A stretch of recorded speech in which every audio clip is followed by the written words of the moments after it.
Welcome to the KW2 YouTube channel. My name's Kev Wright and I've got two YouTube channels here on YouTube. This one and my first and main account, which has got almost 6,000 subscribers and 1.5 million views. And I'm here today, not to brag or to show off, I'm here today to tell you what I've learned over the last few years on YouTube and how you can get to 1,000 subscribers yourself.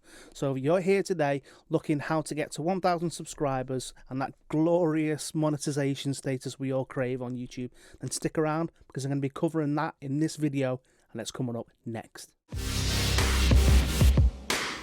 While I've not got a massive channel, my first channel, especially like this channel, you might look at this channel and think, wow, this guy's only got, what, how many subscribers? Like barely 100 yet, and he's trying to give me advice. Well, don't let that number deter you, because this isn't the first YouTube channel that I've got. I've had 3 or 4 over the past few years, and 2 of them have just fallen by the way, and they've not got anywhere because of things I didn't take seriously with the channel and the videos and the commitment and stuff like that. I wasn't taking it seriously. The second channel was a little bit more lucrative. I stuck at it. I found my niche. It's worked out really well, and I'm going to go over some of the tips that I picked up on that I had to learn myself and learn the hard way, of what it takes to get to that 1,000 subscriber threshold on YouTube. And I'm going to sort of hopefully make the journey a little bit more easy for you guys and hopefully cut out some of the frustrating that I was feeling, and obviously a lot of the YouTubers felt in the beginning. So sit back, take some notes, because here we go. Certain things I'd keep in mind while you're making these videos and going ahead from today onwards into your YouTube journey.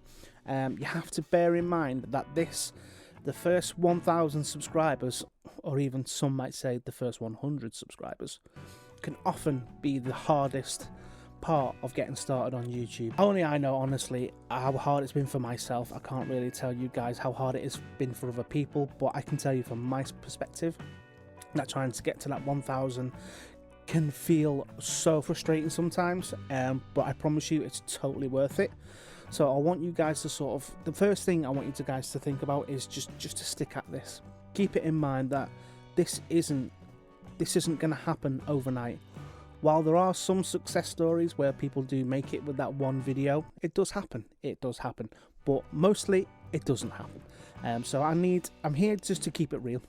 You've got to make videos, and this might sound really obvious and stuff, and don't turn off just yet. I promise you, it's not as dismissive as you might think it is. Give me a chance. But you have to make at least 100 videos. You've got to make 100 videos to sort of to get yourselves to get good, really, and to get yourself comfortable with the whole YouTube thing, because not a lot of people come into this YouTube with a lot of experience and confidence, and I'm only speaking for myself on this. You might be, I could be wrong, but I didn't come into this with a lot of confidence and a lot of experience. I learned a lot along the way. While I knew a lot about music and music production, which is what my first channel is about, I had a lot of experience in that. I'd sort of been doing that since I was a teenager and stuff, so I had that down to a T. But it was the process of the quality of the videos, the way I presented myself on the videos, and just the way, you know, they filmed it, the lighting and stuff like that. My first video that I ever did, I'll put a clip on now of one of my first videos I ever did on my original channel. The lighting is very different to now. The look is very different. The room was very different to what it was then. And I thought that was cool. That it became very clear early on that wasn't going to get me to the 1,000 subscribers that I was so craving. And it was a shame, and it was heartbreaking to learn, but it was the realization that I needed, and it was the honest conversation I had to have with myself. You need to give yourself a chance to learn from each video. You can take the way I sort of do it. From now on, whenever I look at my video and I look at it, I go, how can I improve on that last video by even 5%, by even 2% better from my next video? What can I do? Because you have to learn from every single video going forward. And if you look at your first video compared to your 100th video, there's going to be a massive massive difference in quality. The first video was obviously me just sort of sitting in my room recording myself live on my DAW, my digital audio workspace, and just putting my phone on camera, pointing towards me and pressing record, and then sort of stitching the two together later on in an editing software. It kind of worked really well. It looked okay for the time. Now if you compare that one to my latest video that I did on my channel, one of my latest cover songs, they're chalk and cheese. They're a lot different. And basically, my point is, you can tell the difference from the first one that I did compared to the newest one that I did. Just everything about it was just a lot better, and I had to learn that over time. I just got my camera and I started, and I'm glad I did. I wish I'd done it sooner, but hey. But yeah, my point is, just make videos, just make them and improve. Look back on them. You have to, not only when you've recorded them and when you've edited them, obviously you're going to look at them a lot, you're going to listen to them a lot, and the final edit, and look at it a lot. And then hopefully you would have got into the routine of going back over your last 2 or 3 previous videos and just looking at them and just thinking, how can I improve it? And just do that. And if you can improve on one tiny little thing, like, oh, I didn't like that camera angle on that last one, and you change it, and on the next one you think, that's a lot better. That's a huge thing. If you can just improve on one thing, like the camera angle or the lighting or anything, you're making progress, and I guarantee you will get a lot better with every single video. Also, another really important thing you have to sort of take into sort of consideration, I'm going to go into this a bit more in depth a little bit later on. I'll probably do a specific video for this, but a massive part I wish I'd known sort of back then was to take a lot more care in thumbnails and titles. The story of the thumbnail and the title is so important, because before they've even watched the video, if they look at a thumbnail, which is often the first thing they see is the thumbnail, if they look at that thumbnail and they go, oh no, I'm not looking at that, before they've even read your title or even clicked on the video, you might have done the best video in the whole world, and you might have put your heart and soul into it, and it'll be amazing. But if you do a thumbnail that's not appealing and people don't want to click on, the point that I'm trying to make is, you have to have a good thumbnail for people to click on that amazing video. Concentrate on the thumbnail and the title. The thumbnail and the title need to marry up. Don't have them identical. I'm trying to think of a title. Okay, so like a cupcake. You've got like a video for the world's best cupcake, or the recipe for the world's best cupcake. You can have like the thumbnail saying world's best cupcake with a question mark, and like a picture of someone taking a bite out of a cupcake and they're like scoffing it down like they're really enjoying it.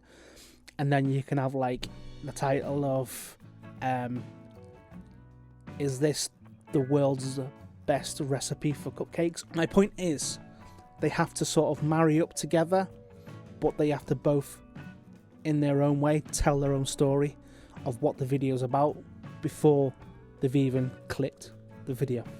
That's my point. Another thing you need to think about as well is, after a while, when you're looking back through your videos, eventually, not to sort of critique them, but looking through the archives of what you got and collectively going through the videos and see which ones are working.